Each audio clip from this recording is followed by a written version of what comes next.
Hello everyone, I hope आप सब सही होंगे, ठीक होंगे।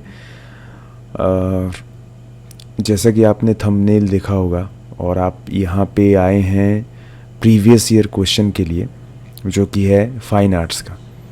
फाइन आर्ट्स का जो STET हुआ था 2024 में, 29 मई 2024 में जो हुआ था, उसका यहाँ पे क्वेश्चन आंसर हम देखेंगे। ऑफिशियल क्वेश्चन आंसर देखेंगे कि कौन कौन से क्वेश्चन आए थे और उसके जो सही आंसर हैं वो कौन से हैं। तो चलिए बिना देर किए हुए शुरू करते हैं। और इसी में हमारा पहला क्वेश्चन है, कला का तत्व कौन सा नहीं है। कला का तत्व कौन सा नहीं है।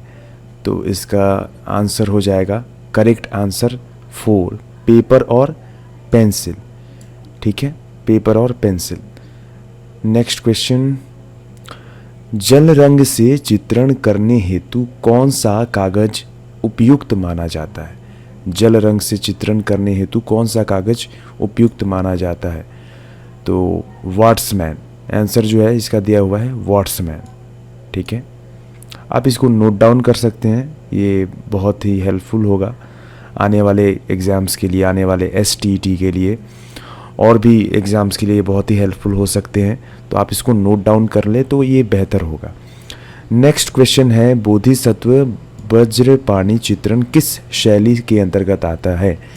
तो इसका आंसर जो है अजंता शैली। तो बोधिसत्व वज्रपाणि चित्रण अजंता शैली के अंतर्गत आता है। अजंता में बोधिसत्व वॉल पेंटिंग किस गुफा में बनी है। तो अजंता में बोधिसत्व वॉल पेंटिंग जो बनी है वो गुफा संख्या 1 में बनी है। ठीक है, अजंता में बोधिसत्व वॉल पेंटिंग गुफा संख्या 1 में बनी हुई है। नई दिल्ली में स्थित जंतर मंतर किनके द्वारा बनवाया गया है। नई दिल्ली में स्थित जंतर मंतर किनके द्वारा बनवाया गया। तो राजा सवाई सिंह द्वारा। ठीक है, राजा सवाई सिंह द्वारा बनवाया गया। नेक्स्ट क्वेश्चन है, कला शब्द किस भाषा से लिया गया। कला शब्द किस भाषा से लिया गया। तो इसका राइट आंसर दे रहा है संस्कृत। तो कला शब्द संस्कृत भाषा से लिया गया है। ठीक है, गोथिक कला का उद्भव किस देश से हुआ। गोथिक कला का उद्भव किस देश से हुआ। तो यहाँ पे इसका आंसर है फ्रांस। ठीक है, गोथिक कला का उद्भव फ्रांस से हुआ। नेक्स्ट है, मिट्टी प्लास्टर या मोम में आकृति बनाने के लिए ढांचे को क्या कहा जाता है। ठीक है, तो मिट्टी प्लास्टर या मोम में आकृति बनाने के लिए ढांचे को क्या कहा जाता है। तो इसका करेक्ट आंसर जो है वो है आर्मेचर। यहाँ पे आर्मेचर कहा जाता है। ठीक है, नेक्स्ट, सिरेमिक बर्तनों को पकाने की प्रथम विधि का नाम क्या है। तो सिरेमिक बर्तन जो होते हैं उनको पकाने की जो प्रथम फर्स्ट मेथड होता है, जो फर्स्ट विधि होती है, उसको क्या कहते हैं। तो इसका आंसर हो जाएगा राकू। ठीक है, राकू कहते हैं। नेक्स्ट, निम्नलिखित में से चित्रकला किससे संबंधित नहीं है। ठीक है, तो इसमें चित्रकला किससे संबंधित नहीं है। तो आपने अगर पढ़ा होगा तो रूप भेदा प्रमाणानि, ये जो भाव लावण्यम योजनम, ये जो श्लोक है, तो आप इसमें देख सकते हैं कि रूप भेद प्रमाणानि भाव लावण्यम योजनम। तो ये जो लिपि है, ये लिपि अलग है, लिपि नहीं आ रहा है। ठीक है, तो इससे संबंधित नहीं है। कौन संबंधित नहीं है, लिपि। नेक्स्ट है, दीदारगंज यक्षिणी किस संग्रहालय में संग्रहित है। तो दीदारगंज यक्षिणी किस संग्रहालय में है। तो इसका आंसर है बिहार संग्रहालय, पटना संग्रहालय। और यहाँ पे थोड़ा कन्फ्यूजन वाला दे रखा है कि बिहार और पटना में, हालांकि हमें पता है कि बिहार में ही है, पर यहाँ पे देखो जैसे कैंडिडेट ने आंसर जो है गलत दे रखा है, तो ये कन्फ्यूजन की वजह से हुआ है। तो बस ये याद रखना है कि इसका जो करेक्ट आंसर है वो है बिहार संग्रहालय। दीदारगंज यक्षिणी बिहार संग्रहालय में संग्रहित है। नेक्स्ट है, सांची के स्तूप में लिखी अशोककालीन ब्रह्मलिपि को पढ़ने में सबसे पहले सफलता किससे प्राप्त हुई। ठीक है, तो सर अलेक्जेंडर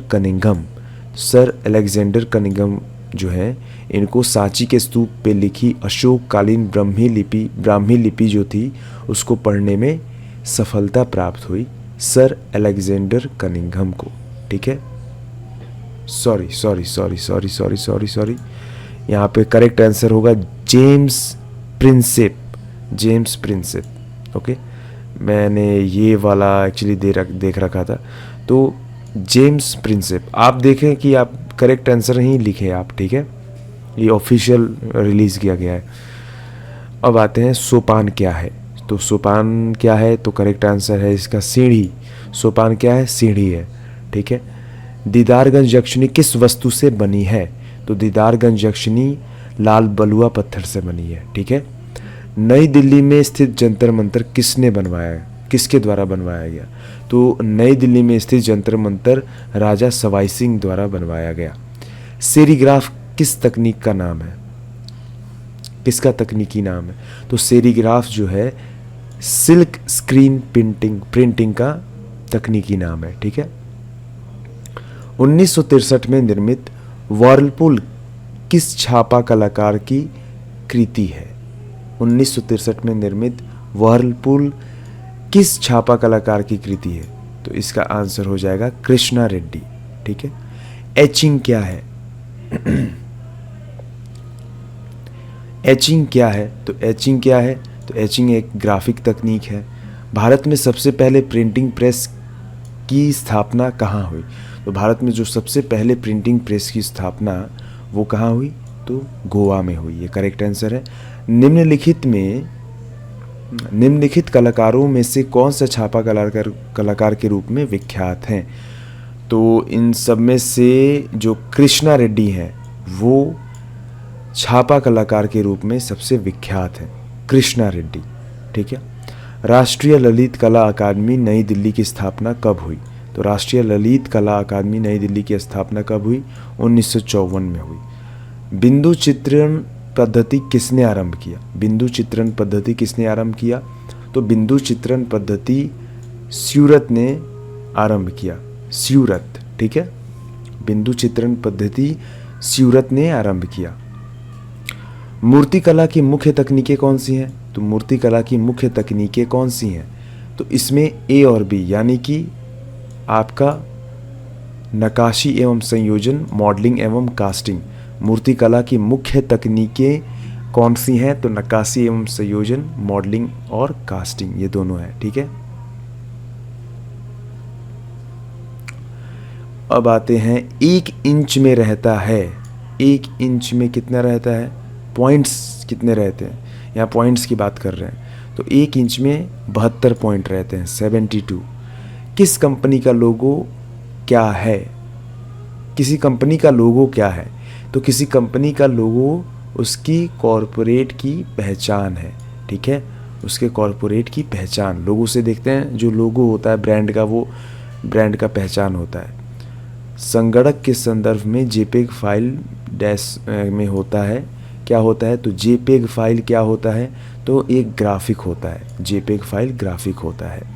डीएसएलआर कैमरे का पूरा नाम यानी कि फुल फॉर्म क्या है, तो डीएसएलआर का फुल फॉर्म है डिजिटल सिग्नल लेंस रिफ्लेक्स। ठीक है, यहाँ पे बहुत ही कंफ्यूजन वाला है, तो digital single lens reflex. Okay, correct answer 3। Lomas Rishi गुफा किस जेल में स्थित है, लोमश ऋषि का गुफा जो है वो किस जिले में स्थित है, लोमश ऋषि गुफा किस जिले में स्थित है, तो लोमश ऋषि का गुफा जो है वो जहानाबाद में स्थित है। पटना कलम के प्रमुख कलाकार ईश्वरी प्रसाद वर्मा का निधन कहाँ हुआ था।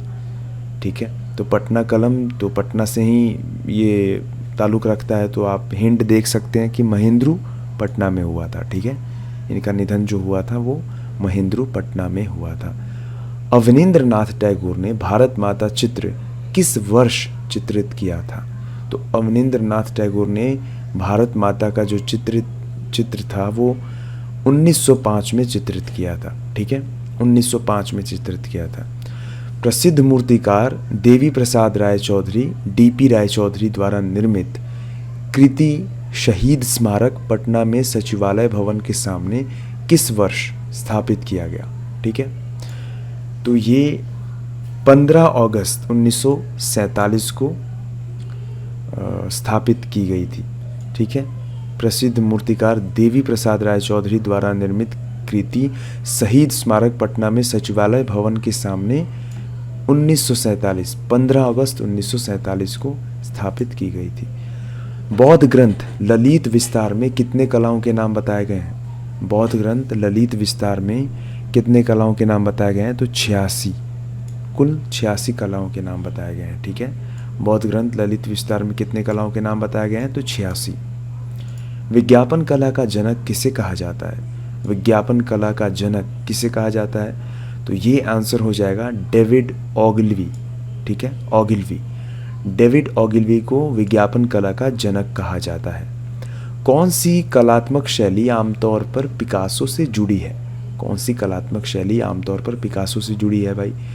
तो घनवाद, क्यूबिज्म।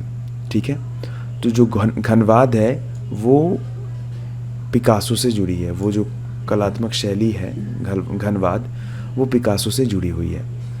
आदिम कला के रूप में मनुष्य की कौन सी कला चिन्हित की गई है? आदिम कला के रूप में मनुष्य की कौन सी कला को चिन्हित की गई है? तो भित्ति चित्र, नकल, अभिनय, मूर्ति कला, इनमें से सभी। तो इसका जो राइट आंसर है वो होगा इनमें से सभी। चित्र सूत्र कितने भागों में विभक्त हैं? चित्र सूत्र कितने भागों में विभक्त हैं? तो चित्र सूत्र, इसका राइट आंसर हो गया 9 भागों में विभक्त हैं। ठीक है, विभक्त हैं। डिजाइन के सिद्धांत हैं। डिजाइन के सिद्धांत क्या है? संतुलन, लय, अनुपात, समसरता, समरसता, वैषम्य, एकता, उपरोक्त सभी। तो उपरोक्त सभी।